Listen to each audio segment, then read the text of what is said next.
انا كلمتي بهالبيت رح تمشي، ما رح اقول الكلمه مليون مره مشان تنسمع، الكلمه رح اقولها مره واحده، شكلين ما رح احكي. بهالبيت ما في غير حاضر وامرك تاج راسي. اللي انا بطلع وقت ما بطلع ما دخلك، بنزل وقت ما بنزل ما دخلك، باكل برا ما دخلك، بنام برا ما دخلك، بطلع مع رفقاتي ما دخلك. ادخل على البيت، اول ما ادخل بتشلحين الصباط وبتشلحين الجرابات وبدي الاقي الحمام جاهز. هون بالبيت انا الرجال، هون بالبيت كلمتي اللي رح تنسمع.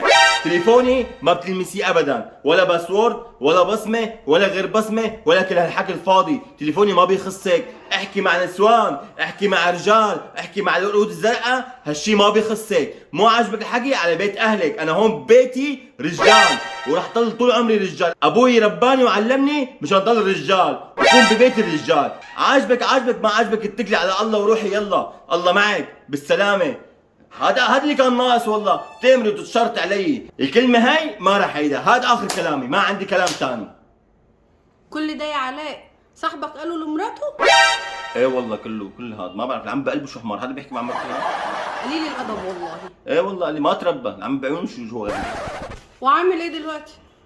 والله يعني هو كويس، بس عنده يعني اول لقب بالعناية المركزة وعنده شرطين بالجمجمة وايديه الاثنين مكسورين يا عيني.